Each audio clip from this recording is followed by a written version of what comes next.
आने लगे और किन्हीं ने अपने आवास होकर भागते हुए देवता को पकड़ लिया।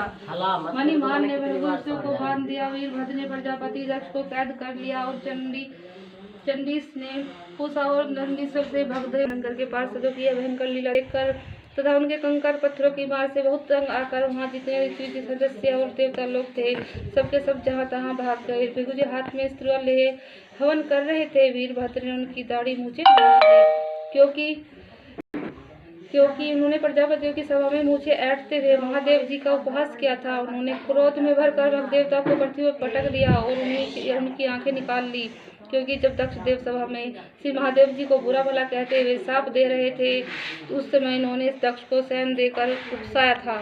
इसके पश्चात जैसे अनिरुद्ध के विवाह के समय बलराम जी ने कलिंग राज के दांत उखाड़े थे, उसी प्रकार उन्होंने पूषा के दांत तोड़ दिए, क्योंकि जब दक्ष ने महादेव जी को गालियां दी थी उस समय ये दांत निकालकर हंस रहे थे।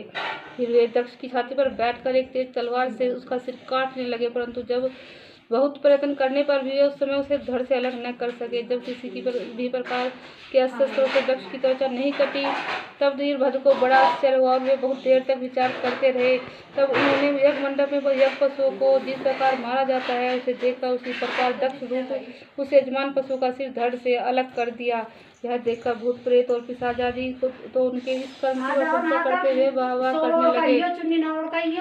दक्ष के दल वालों में हाहाकार मच गया। वीरभद्र ने अत्यंत दुखित होकर यज्ञ की दक्षिणाग्नि में डाल दिया। उस यज्ञशाला में आग लगाकर यज्ञ को विध्वंस करते हुए कैलाश पर्वत को लौट गए। श्री मैत्री जी कहते हैं, विदुर जिस प्रकार जब रुद्र के सेवकों ने समस्त देवता को हरा दिया और उनके संपूर्ण अंग प्रत्यंग भूत प्रेतों के विशाल बत्ती हताश परिक और मृदुकर आदि वाले देश से छिन्न भिन्न हो गए, तब वे जी और सदस्यों के सहित बहुत ही डरकर ब्रह्मा जी के पास पहुंचे और प्रणाम करके उन्हें सारा वृत्तांत कह सुनाया। भगवान ब्रह्मा जी में श्री नारायण पहले से ही इस भावी उत्पात को जानते थे कि सारी बात सुनकर उन्होंने कहा, देवताओं परम समर्थ तेजस्वी पुरुष से कोई दोष भी बन जाए तो भी उसके बदले में अपराध करने वाले मनुष्य का भला नहीं हो सकता। फिर तुम लोगों ने तो यज्ञ में भगवान शंकर का प्राप्य भागना देकर उनका बड़ा भारी अपराध किया है, परंतु शंकर जी बहुत शीघ्र प्रसन्न होने वाले हैं, इसलिए तुम लोग शुद्ध हृदय से उनके पैर पकड़कर उन्हें प्रसन्न करो, उनसे क्षमा मांगो। दक्ष के दुराचरण रूपी वाणों से उनका हृदय तो पहले से ही बिंद रहा था, उस पर उनकी प्रिया सती जी का वियोग हो गया। इसलिए यदि तुम लोग चाहते हो कि वह यज्ञ से फिर आरंभ होकर पूर्ण करें तो पहले जल्दी जाकर कुपित होने पर लोकपालों के सहित इन समस्त लोगों का भी बचना असंभव है।